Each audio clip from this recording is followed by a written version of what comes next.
अस्सलामुअलैकुम dear viewer, this is Hasan भाई वाला। आज की इस वीडियो के अंदर हमारे पास सेकेंड ईयर का chapter number first lecture number 2 और चैप्टर का नेम है यहाँ पे लिख रहा हूँ, दैट इज अ होम्योस्टेसिस। हम पहले लेक्चर में कुछ अबाउट डिस्कस कर लिया था, लेकिन आज हम डिस्कस करते हैं हमारे पास कंट्रोल सिस्टम है। ठीक है, कंट्रोल सिस्टम में आपके पास क्वेश्चन आ सकता है, how many components of control system. तो मेरा बेटा 3 कंपोनेंट्स हैं। How many components?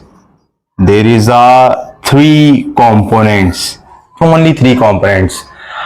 रिसेप्टर, इसके अंदर सबसे नंबर फर्स्ट के ऊपर receptors, control centre and effectors. ठीक है, अब रिसेप्टर क्या करता है, इसने डिटेक्ट करना है, detection, monitor, detect from the set point, यानी सेट पॉइंट से आने वाले मैसेज को उसने डिटेक्ट कर लेना है, मॉनिटर कर लेना है, वो रिसेप्टर का काम है।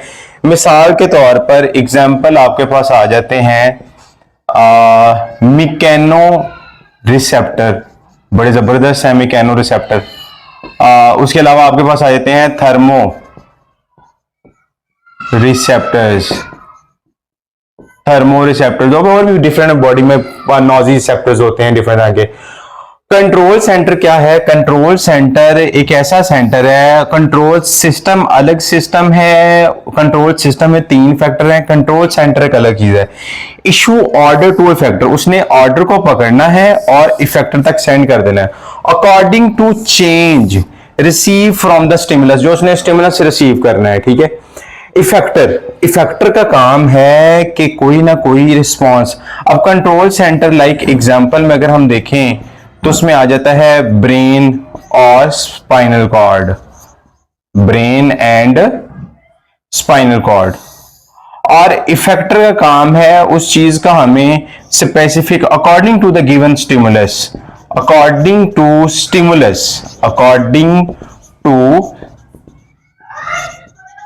स्टिमुलस रिस्पॉन्स प्रोवाइड करना, उसको हम कहते हैं। ठीक है, अब जो फिजिकल कंट्रोल सिस्टम है, उस फिजिकल कंट्रोल सिस्टम में हमारे पास 3 सिस्टम आते हैं। कंट्रोल सिस्टम अलग सिस्टम है, फिजिकल कंट्रोल सिस्टम एक अलग सिस्टम है। अब इसमें हमारे पास आ जाता है जिस तरह सेंसर। अब सेंसर का काम भी ये है, इट डिटेक्शन शो करना, या उसको हमने क्या करना है, मॉनिटर करना है, मॉनिटर करना या डिटेक्शन देना। एग्जाम्पल आपके पास थर्मामीटर भी है, वो डिटेक्ट करता है आइदर किसी का टेम्परेचर ज्यादा है या कम है, उससे डिटेक्शन मिल जाती है इधर क्या किस चीज का मसला है। ठीक है, कंट्रोल सेंटर वही बात आपने जो इधर रखनी है, वही बात आपने issue order to the effector, see from the basically stimulus. But example इसमें से आपने जो याद रखनी है, एक थर्मामीटर था और इसके अलावा एक और चीज भी आपको मैं बताता हूं, यहां पर आपने जो लिखनी है, दैट इज अ स्विच। कभी ऑन और ऑफ का जो याद रखते हैं वो स्विच होता है। ठीक है, और इफेक्टर जो कि रिस्पॉन्स शो करते हैं, रिस्पॉन्स में आपके पास ऑन, हीट और कूलिंग। इफेक्ट के अंदर हम देखते हैं, तो ये मेरा बेटा आपने फिजिकल कंट्रोल सिस्टम भी 3 तरह का है और वो भी आपके पास 3 तरह का स्टेटमेंट के अंदर हमने पढ़ लिया। अब मिसाल के तौर पर आपके पास ये भी आपने याद रखना है इफेक्टर्स के अंदर, क्योंकि मेरे जहन में था लेकिन भूल गया था। Examples muscles and glands. अच्छा, अब बड़ी इंपॉर्टेंट एक डेफिनेशन है, वो ये है, that is the detection of change and signalling from factors of control and point that feedback mechanism. ये पॉजिटिव भी हो सकता है, नेगेटिव भी हो सकता है।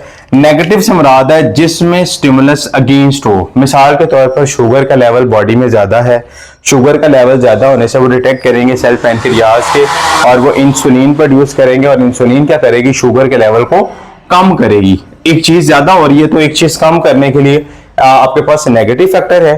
पॉजिटिव फैक्टर ये है कि जब बच्चा भी पैदाइश होती है तो उसमें माँ का जब दूध पीता है तो जितना ज्यादा पिएगा उतना ज्यादा दूध ज्यादा प्रोड्यूस होगा। तो ये Suckling of effect of the mammary glands हैं। बेसिकली ये अल्लाह ताला की तरफ से मैकेनिज्म एक है, एक मदर के अंदर वो जितना ज्यादा उससे फीड करता है तो ये एक फीडबैक, पॉजिटिव फीडबैक मैकेनिज्म है, जिससे बच्चे की ग्रोथ भी होती है, बच्चे की नशोनुमा भी होती है। तो आज के लेक्चर में हमने control system, physical control system with examples और साथ में हमने फीडबैक मैकेनिज्म, ये एक इंपॉर्टेंट चीज है, that is very important short question. इसको आपने अच्छे तरीके से पॉज लेके और इसको बाद में सुन लेना और इसको आपने अच्छे तरीके से लिख लेना है, ठीक है। ये होते हैं पॉजिटिव और नेगेटिव फ्रीक्वेंसी, ठीक है। ये था आज हमारा सेकंड ईयर का लेक्चर। इंशाल्लाह मिलते हैं नेक्स्ट लेक्चर में। उतनी देर के लिए अल्लाह हाफिज।